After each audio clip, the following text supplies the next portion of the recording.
Hello student. तो आइए पढ़ते हैं अब vertical circular motion. Vertical circular motion क्या होता है?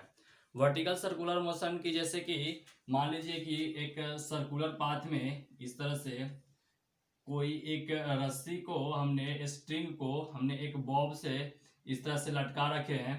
ठीक है, यानी कि बॉब दैट मीन्स कि कोई एक गेंद मान लो, इसको हमने लगा लटकाए हैं इस तरह से, ये लगा हुआ है और इसको हम लोग मोशन करा रहे हैं। जैसे कि अगर हम इसको कुछ वेलोसिटी देते हैं v वेलोसिटी से, तो ये क्या होगा, ये इस तरह से मोशन करेगा। जितना ज़्यादा वेलोसिटी देंगे, अगर थोड़ी सी वेलोसिटी देंगे तो क्या होगा, यहाँ से आके इस तरह से ही मोशन करेगा, एक ऑक्सीलेटरी मोशन की तरह ही मोशन करने लगेगा। और थोड़ा वेलोसिटी देंगे यहाँ पे तो ये क्या होगा, कुछ और आगे तक जाएगा, ये हो सकता है यहाँ तक जाए फिर इस तरह से करने लगे। फिर और ज़्यादा मोशन देंगे तो क्या, और ज़्यादा वेलोसिटी देंगे तो क्या होगा, इस तरह से पूरा ये सर्कुलर मोशन करने लगेगा। तो इसी पे हम डिफरेंट डिफरेंट पोजीशन पे इसका वेलोसिटी फाइंड आउट करेंगे, प्लस साथ में इसका टेंशन भी निकालेंगे कि उस टाइम में इस जो रस्सी होगा इसमें टेंशन क्या होगा। ठीक है, जैसे कि अगर मान लो कि इस पॉइंट पे पहुंचता है ये, तो इसमें इसका टेंशन क्या होगा इस रस्सी पे, या फिर हम कितना वेलोसिटी दे इसको कि ये इस पोजीशन पे पहुंचे। ठीक है, या फिर अगर इस पोजीशन पे पहुंचना हो तो इसका मिनिमम वेलोसिटी कितना होना चाहिए। इन सारी चीज़ों का कैलकुलेशन जो है हम इसमें निकालते हैं और इश्यू करते हैं। ठीक है, जैसे सर्कुलर मोशन का, ये वर्टिकल सर्कुलर मोशन का आप लोगों ने एग्जांपल देखा होगा, जैसे झूला होता है। तो झूला में क्या होता है, उसमें एक सर्कुलर मोशन इस तरह से होता है। तो सर्कुलर मोशन वो वर्टिकल सर्कुलर मोशन का ही एग्जांपल है। और वहाँ पे एक वेलोसिटी फिक्स होता है कि उसको इतना वेलोसिटी दिया जाए ताकि वो पूरे सर्कल जो है वो सर्कल कर सके। उस जो भी झूला में आदमी जो वही बैठा होता है तो पूरा एक सर्कल कंप्लीट कर पाए। तो उसी का कंसेप्ट है यहाँ पे कि ये यहाँ पे हम इसका कितना वेलोसिटी दें कि ये पूरा वो कर जाए, वेलोसिटी पूरा सर्कल कंप्लीट कर जाए। ठीक है, अगर आप सोचो कि अगर मान के चलो कि हमने इसको थोड़ा सा ही वेलोसिटी दिया, जैसे कि अगर मान के चलो कि इसको हमने वेलोसिटी दिया और ये यहाँ तक आ गया। ठीक है, तो यहाँ पे आएगा तो क्या होगा, यहाँ पे आएगा तो इसका वेलोसिटी कम देंगे तो ये हो सकता है यहाँ तक जाए और ये नीचे की तरफ सेलेक्ट कर जाए, यानी कि रस्सी जो है ये ढीला पड़े और फिर ये आके नीचे की तरफ हो जाएगा। यानी कि टेंशन इसमें क्या होगा, टेंशन यहाँ पे क्या होना चाहिए, टेंशन कितना होगा और क्या होगा, इस सारी कंडीशंस को हम यहाँ पे देखेंगे। जैसे मान लो कि हमने यहाँ पे इसको कुछ वेलोसिटी दिया, ये पोजीशन मान लेते हैं कि ए, ये पोजीशन बी और ये सी, तीन ही पोजीशन पे हम कैलकुलेट करेंगे, क्योंकि अगर इस पोजीशन पे अगर निकालेंगे तो फिर तो वही एक ही बात हो जाएगा। तो एक पोजीशन यहाँ पे निकालेंगे, एक यहाँ पे, एक यहाँ पे। अभी हम मान लेते हैं कि ये ए पे हमने एक वी ए वेलोसिटी किसी बॉब का या किसी गेंद का हमने दिया यहाँ पे, जो ये एक रस्सी से ये बांधा हुआ है। ठीक है, तो अगर मान के चले कि ये यहाँ पे आ गया, ठीक है, और तो यहाँ पे अगर आया होगा तो ये क्या होगा, नीचे की तरफ इसका कौन सा फोर्स लगेगा, एक mg फोर्स लगेगा। और ये चूंकि सर्कुलर मोशन कर रहा है, तो सर्कुलर मोशन कर रहा है तो बाहर की तरफ कौन सा फोर्स लगता है, एक एफ लगता है, सेंट्रीफ्यूगल फोर्स, जिसका वैल्यू कितना होता है mv² r। ये एक फोर्स हमेशा लगेगा, अगर सेंट्रीफ्यूग बाहर की तरफ सर्कुलर मोशन कर रहा है तो बाहर की तरफ कौन सा फोर्स लगेगा, mv²/r। ठीक है, ये अंदर के साइड भी लग सकता है, अंदर के साइड हम लेंगे, अगर हम कोई भी अगर ऑब्जर्वर जो है, अगर मान के चलो कि इसी पे बैठा हुआ है तो हम कौन सा लेंगे कि वो सेंट्रीफ्यूगल लग रहा है। अगर कोई ऑब्जर्वर बाहर बैठा हुआ है तो हम मानेंगे कि ये अंदर के साइड सेंट्रीफ्यूगल लग रहा है, तो आसानी होगा कि हम ये सेंट्रीफ्यूगल ही मान के चले, इसी पे बना सकते हैं। अंदर के साइड से भी हम सेंट्रीपिटल फोर्स भी लेके बना सकते हैं। ठीक है, और सेंट्रीफ्यूगल भी लेके बना सकते हैं। तो हम अभी सेंट्रीफ्यूगल फोर्स लेकर बना रहे हैं कि अगर ये कोई ऑब्जर्वर जो है इसी पे बैठा हुआ है तो फोर्स एक बाहर के साइड में लगेगा, सेंट्रीफ्यूगल फोर्स जो है वैल्यू उसका mv²/r लग रहा है।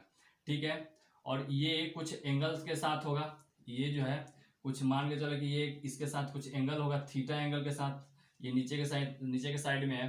ठीक है, तो ये जो है अगर, और ये और इसके साइड में, अंदर के साइड में कौन सा लगेगा, टेंशन फोर्स लगेगा, क्योंकि ये टी है। ठीक है, तो इस कंडीशन में अगर इसको हम कंपोनेंट तोड़े mg का, तो ये थीटा के साइड में इधर वाला कंपोनेंट क्या होता है, cos थीटा, यानी कि mg cos थीटा। तो अगर बोले कि भाई इस समय, यानी कि अगर हमने इसको कुछ वेलोसिटी दिया va, तो va अगर इस कंडीशन में हम पूछे कि इस कंडीशन में इस रस्सी में टेंशन क्या होगा, तो टेंशन यही होगा, क्या है, टेंशन इक्वल टू ये फोर्स एक लग रहा है mv², अपॉन आर और प्लस दूसरा कौन सा फोर्स लग रहा है, mg cos theta, mg cos theta, mg cos theta. यानी कि ये फोर्स जो है, ये टेंशन जो है, टेंशन फोर्स जो है इस कंडीशन पे ये लगेगा, ठीक है। यानी कि अगर हम मान लें कि अगर हम यहाँ पे अगर ये एंगल जो है इस कंडीशन में अगर t इक्वल टू क्या होना चाहिए, t इक्वल टू कभी इसमें जीरो हो सकता है कि नहीं होगा। तो इस कंडीशन में आप देख रहे हो कि अगर वेलोसिटी को, यानी कि हम वेलोसिटी कुछ भी दें, अगर वेलोसिटी अगर हम मान के चले कि जीरो हो, यहाँ पे आके जीरो हो जाए वेलोसिटी, यहाँ पे v जो है अगर मान के चलो कि v इक्वल टू जीरो भी हो जाए तो क्या होगा, ये टर्म जो है वो पॉजिटिव ही रहेगा। यानी कि ये टर्म अगर जीरो हो गया, ये टर्म अगर जीरो हो गया तो ये इसका वैल्यू कुछ ना कुछ होगा, क्योंकि ये m है, g है और cos थीटा का वैल्यू कुछ ना कुछ होगा। तो दैट मीन्स कि t का जो वैल्यू होगा वो क्या होगा, हमेशा पॉजिटिव ही होगा। ये यानी कि a से अगर हम b का बात करें तो a से b में t का वैल्यू क्या होगा, t जो होगा वो पॉजिटिव होगा हमेशा, यानी कि कभी भी t का वैल्यू जीरो नहीं होगा। अगर t का वैल्यू अगर जीरो हो जाए, t का वैल्यू जीरो मतलब कि रस्सी में क्या हो गया, स्लैक हो गया। रस्सी स्लैक होने का मतलब कि स्ट्रिंग जो है वो स्लैक हो गया, मतलब कि ये ढीला पड़ गया स्ट्रिंग, जिससे क्या हो जाएगा, अगर मान के चलो कि ये यहाँ पे आ जाता, अगर ये वेलोसिटी कम होता तो क्या होता, रस्सी जो है वो स्लैक कर जाता, ढीला हो जाता, तो ये गिर जाता नीचे के साइड। लेकिन यहाँ पे हम कुछ भी कर ले, यहाँ पे इस कंडीशन में t का वैल्यू कभी भी स्लैक नहीं करेगा। यहाँ पे आप इस समीकरण से आप ये देख सकते हैं, यहाँ पे कहीं पे भी रहे ये t का वैल्यू हमेशा पॉजिटिव रहेगा। दैट मीन्स इसका परिणाम क्या हुआ, मतलब क्या हुआ, मतलब ये हुआ कि यहाँ पे यहाँ से लेके यहाँ तक में जो है वेलोसिटी, इसका जो मोशन होगा वो कैसा मोशन करेगा, मतलब कि अगर थोड़े से वेलोसिटी देंगे तो इसमें ये हमेशा इस सर्कुलर मोशन में ही फ्लो करते रहेगा, यानी कि ये पाथ जो है वो फॉलो करेगा। मतलब कि जो पार्टिकल होगा, पार्टिकल फॉलो द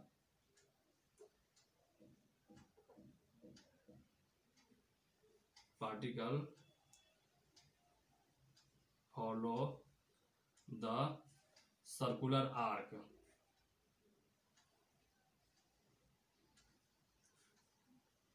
यानी कि इस आर्क में, यानी कि इस आर्क में ही ये मोशन करेगा। ये नहीं कि यहाँ पे गया और बाहर गिर जाएगा, ऐसा कभी नहीं होगा। यानी कि अगर हम ए से बी का बात करें तो हमेशा ये सर्कुलर आर्क को फॉलो करेगा, इसी में मोशन होगा, ठीक है। अगर मान के लोग कम ही दिए तो क्या होगा, यहाँ तक जाएगा और फिर यहाँ से आ जाएगा, यानी कि इस तरह से ही मोशन करेगा। और ज़्यादा देंगे तो यहाँ तक जाएगा फिर यहाँ तक आ जाएगा। इस तरह से ये इस कंडीशन में मोशन करते रहेगा, ठीक है। अगर हम इसी को निकालें, अगर हम निकालना चाहें कि टेंशन का जो वैल्यू है वो निकालो किसके फॉर्म में,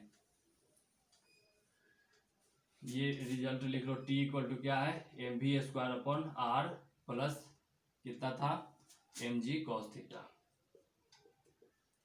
ठीक है। अगर यहाँ पे क्वेश्चन बोले हम कि find the t in term of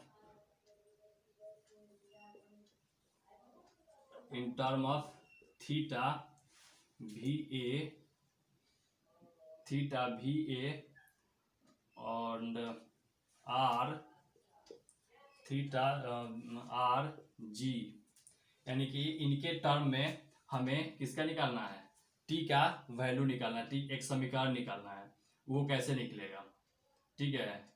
तो आइए देखते हैं इसके लिए इस थीटा का वैल्यू हम इस टर्म में कैसे निकालते हैं।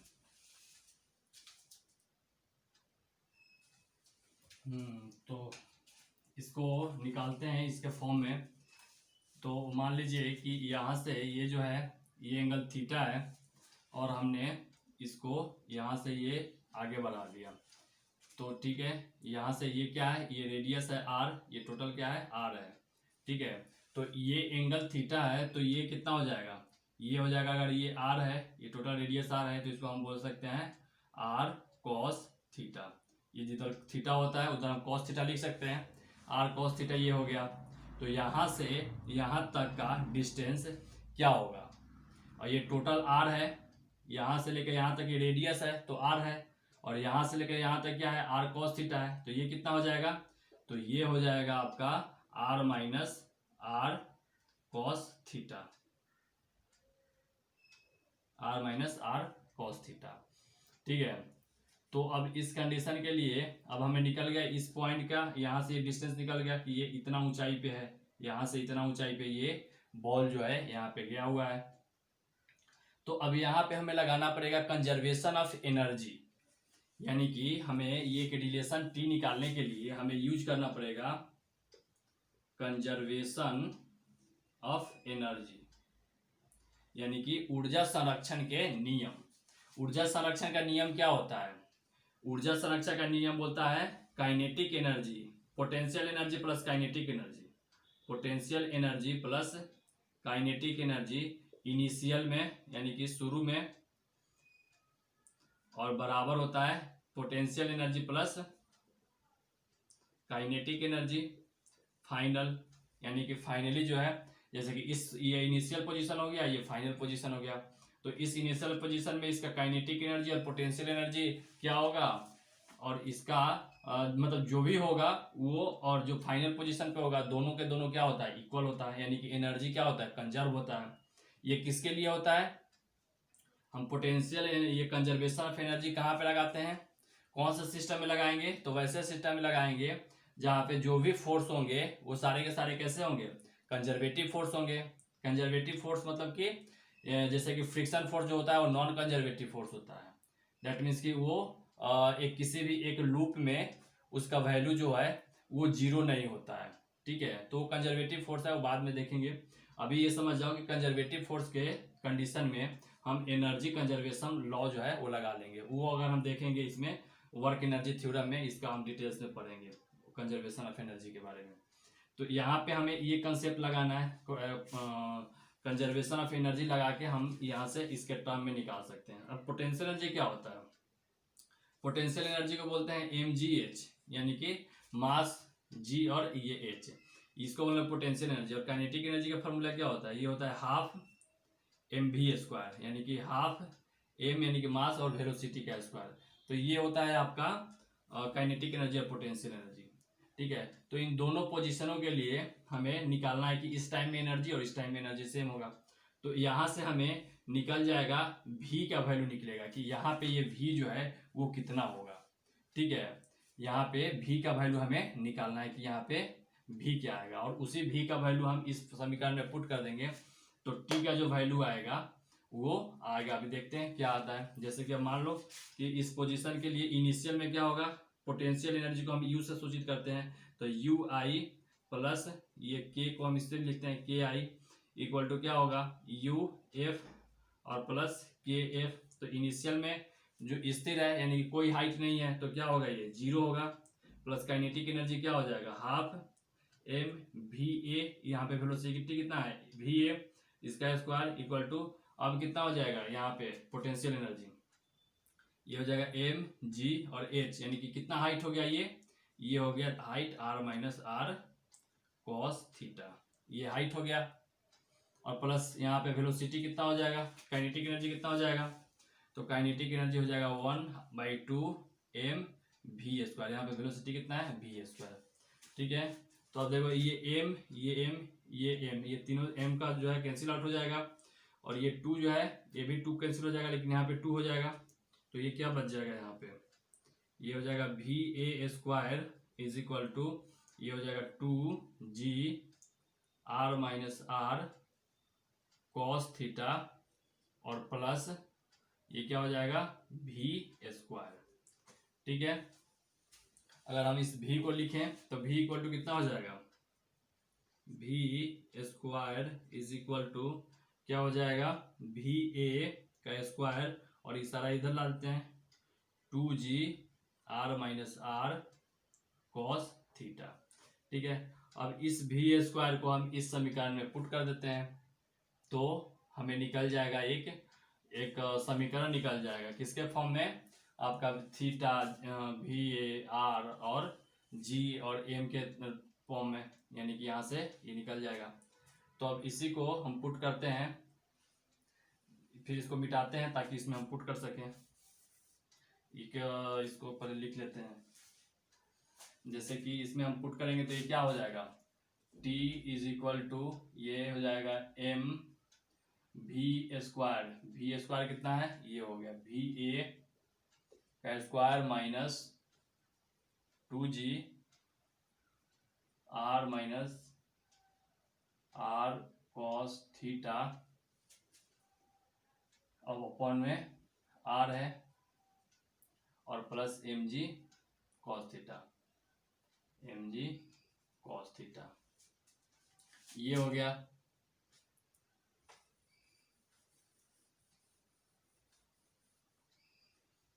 तो क्या हो जाएगा यहाँ पे अगर हम सब में गुना करें तो ये क्या हो जाएगा, m va स्क्वायर और अपॉन में हो गया r माइनस यहाँ पे हो जाएगा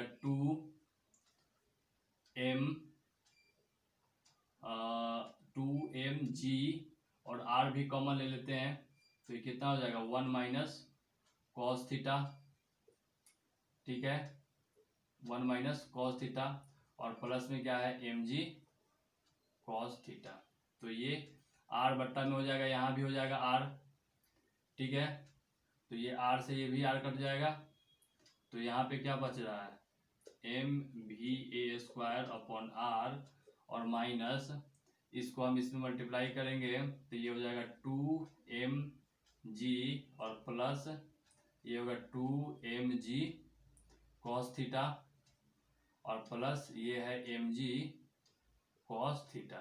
तो ये 2 और ये 3 हो जाएगा, यानी कि फाइनली क्या हो जाएगा, ये mv स्क्वायर अपॉन r और प्लस 3mg कॉस थीटा और माइनस 2mg, यानी कि t का जो है एक वैल्यू आ गया, ये mva स्क्वायर, ये va है, इसका value va square plus 3mg cos theta और माइनस 2mg, यानी कि ये जो वैलिड होगा ये किसके लिए वैलिड होगा, ये पूरे सर्कुलर मोशन के लिए होगा,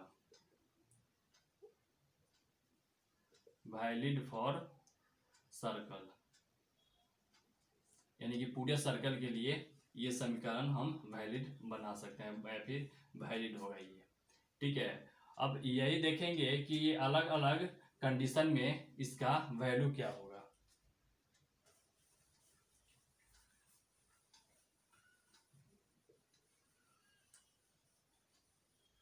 अब यहाँ पे इसको मिटा देते हैं।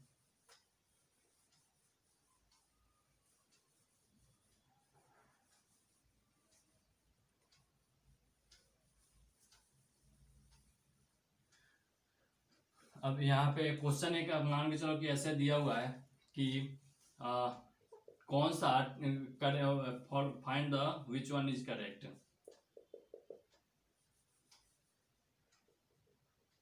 Find which one is correct, इसमें कौन सा करेक्ट होगा, यानी कि मान के चलो कि यहाँ पे जो टेंशन है वो TA है, TA equal to TB equal to TC, या फिर दूसरा जो होगा TA is equal less than TB less than TC, या फिर तीसरा मान के चलो कि TA is greater than TC is greater than TB। अब इसमें कौन सा करेक्ट होगा इसको निकालना है, इसको देखना है, यानी कि यहाँ पे टेंशन का मान, यहाँ पे टेंशन का मान और यहाँ पे टेंशन का मान, इन तीनों में कौन सा करेक्ट होगा। आप थोड़ा सोचो इस पे क्या होगा, 2 मिनट।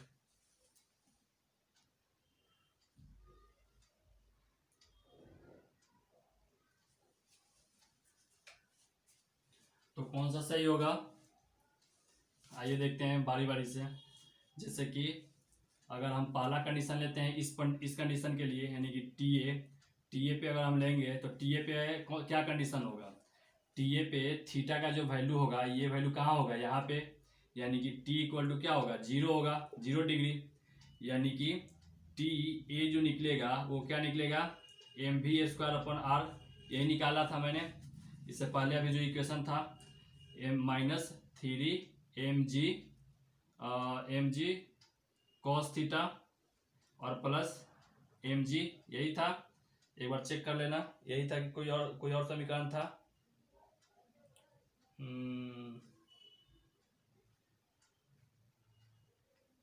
माइनस प्लस, यहाँ पे +3 था, यहाँ पे +3 और -2 mg। एक मिनट, -2 mg, यही इक्वेशन था। तो थीटा का वैल्यू अगर हम 0 पुट करेंगे इसमें तो क्या हो जाएगा? थीटा का वैल्यू ये 0 पुट करेंगे तो ये हो जाएगा mv² r, और प्लस ये क्या हो जाएगा? इसका cos 0 का वैल्यू 1 होता है, तो ये हो जाएगा 3 mg और -2 mg, यानी कि यहाँ पे क्या हो जाएगा?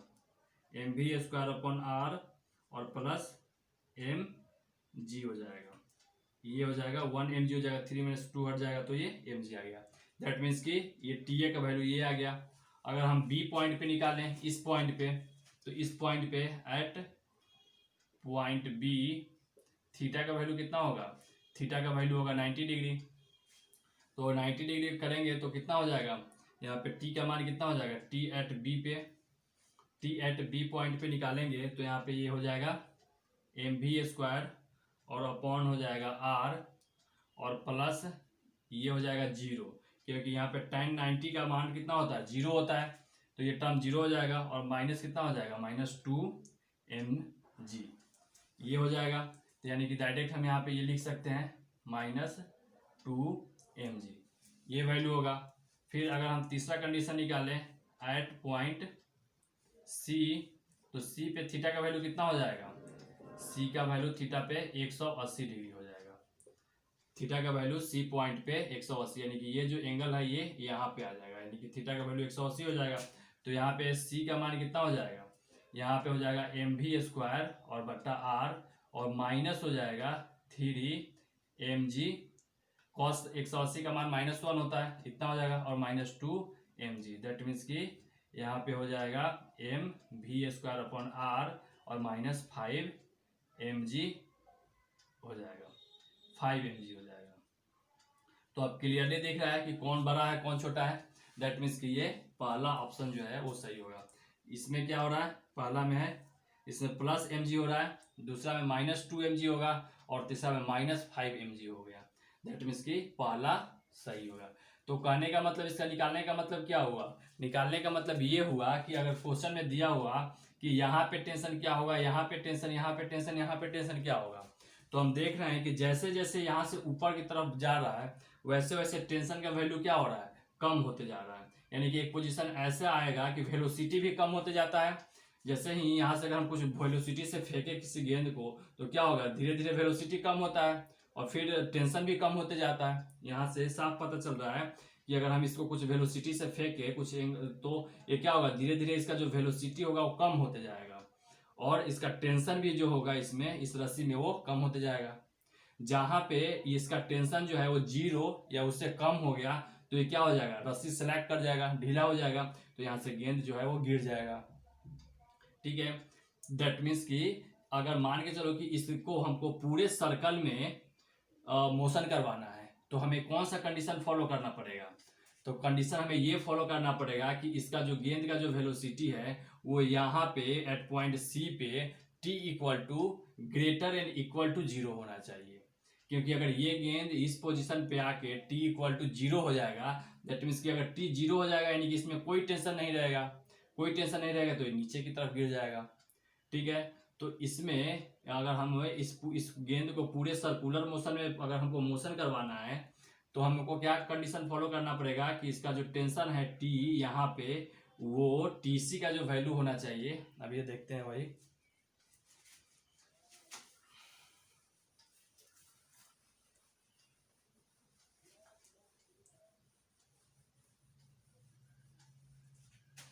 यानी कि अगर हम देखेंगे for a complete motion, complete circular motion, complete circular motion in circle, तो कंडीशन क्या होना चाहिए तो कंडीशन होना चाहिए कि टी का जो वैल्यू होगा वो ग्रेटर एंड इक्वल टू 0 होगा। इंपॉर्टेंट है। यानी कि अगर यहाँ पे इसको पूरे में सर्कल में इसको मोशन कराना है इसे, तो क्या होना चाहिए, टी का जो वैल्यू होना चाहिए, यहाँ पे टी का वैल्यू जो होना चाहिए वो ग्रेटर एंड इक्वल टू 0 होना चाहिए। अगर ग्रेटर इक्वल टू 0 नहीं होगा तो टेंशन में क्या हो जाएगा, जो स्ट्रिंग जो है वो सिलेक्ट करेगा, दैट मीन्स कि ये कंप्लीट नहीं होगा, यहीं से कहीं से लुढ़क जाएगा, गिर जाएगा। तो हमें टी का जो है वो यहाँ पे ग्रेटर एंड इक्वल टू रखना है। ठीक है, तो अब इसी पे यहाँ पे कंसेप्ट आता है कि क्रिटिकल वेलोसिटी क्या होगा। ठीक है, तो क्रिटिकल वेलोसिटी निकालेंगे। अभी पहले ये देखेंगे कि यहाँ पे हम टी और इस पे सी पॉइंट पे निकालना होगा। तो यहाँ पे सी पॉइंट पे वेलोसिटी क्या होगा,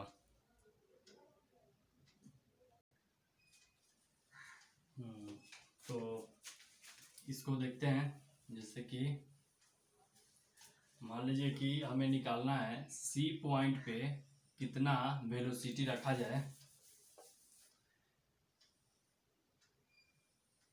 ताकि वो क्या करे, एक साइकिल कंप्लीट कर ले।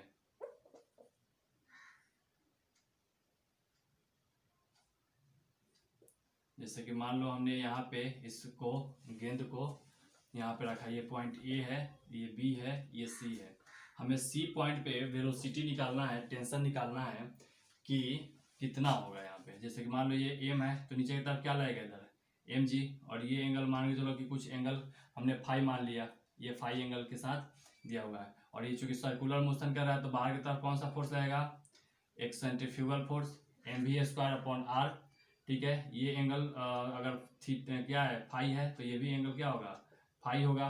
ठीक है, तो अंदर के साइड कौन सा फोर्स लगेगा, ये कॉस में टूट जाएगा, ये जिधर फाई होता है एक थीटा होता है, उधर ही साइड में ये कॉस टूटता है, तो ये कितना हो जाएगा, ये हो जाएगा mg cos फाई। ठीक है, तो यहाँ पे अगर हम निकालेंगे टेंशन इसमें तो क्या हो जाएगा, टेंशन हो जाएगा T इक्वल टू, ये इधर की तरफ फोर्स जो लगता है उधर उतना ही लगेगा, यानी कि अंदर के साइड में T लग रहा है, यानी कि T प्लस अंदर लग रहा है mg cos phi equal to क्या होगा, mv²/r, या फिर हम T इक्वल टू बोल सकते हैं mv²/r और माइनस mg cos फाई। ठीक है, तो हमें एट पॉइंट सी पे निकालना है, एट पॉइंट सी पे निकालना है हमें कि टेंशन क्या होगा। तो एट पॉइंट सी पे फाई का वैल्यू कितना होगा, एट पॉइंट सी पे फाई का वैल्यू 0 होगा, ये यहाँ पे 0 हो जाएगा। तो 0 होगा तो दैट मीन्स कि सी टी का वैल्यू कितना हो जाएगा, ये हो जाएगा mv²/r और माइनस cos 0 का वैल्यू कितना होता है, ये हो जाएगा mg। ये एट पॉइंट सी पे ये वैल्यू आ जाएगा। ये अगर हम इसको यहाँ पे करेंगे तो थीटा का वैल्यू 0 हो जाएगा, थीटा का वैल्यू 0 हो जाएगा तो ये वैल्यू कितना हो जाएगा। ठीक है, और ये चूंकि हमें यहाँ पे निकालना है कि ये सर्कुलर मोशन कर रही है, यहाँ पे कंप्लीट सर्कुलर कर रही है, दैट मीन्स कि टी का वैल्यू कितना होना चाहिए, greater and equal to 0। That means कि टी का वैल्यू क्या होना चाहिए, टी का value greater and equal to 0 होना चाहिए, यानी कि ये वैल्यू जो है कितना होना चाहिए, ग्रेटर एंड इक्वल टू 0, यानी कि mv²/r minus mg greater and equal to 0 होना चाहिए। दैट मीन्स कि mv²/r का जो वैल्यू होगा वो mg हो जाएगा, यानी कि m कट जाएगा तो कितना हो जाएगा, v² इज इक्वल टू, यानी कि ग्रेटर एंड इक्वल टू ये हो जाएगा gr, या फिर v इक्वल टू क्या होना चाहिए, v इक्वल टू हो गया आपका √gr। यानी कि यहाँ पे इतना वेलोसिटी कम से कम होना चाहिए तब जाके ये एक सर्कल कंप्लीट कर पाएगा। ठीक है, ये v इक्वल टू जो है इतना या इससे बड़ा होना चाहिए, कम से कम इतना होना चाहिए, तब जाके है यहाँ पे ये कंप्लीट एक सर्कल कर पाएगा। ठीक है, अब देखते हैं क्रिटिकल वेलोसिटी क्या होता है।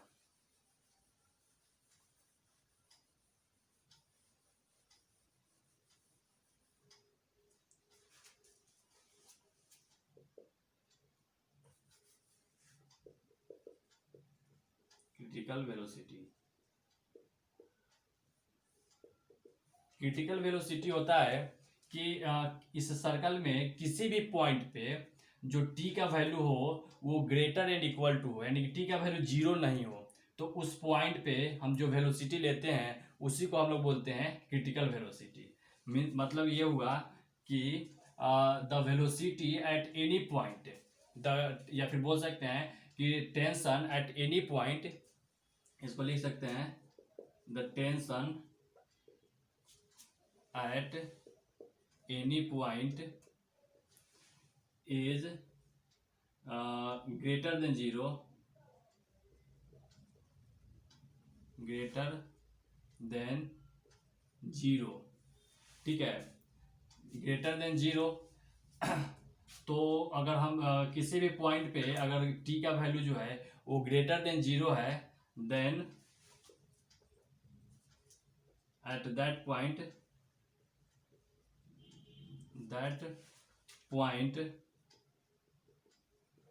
velocity, at that point the velocity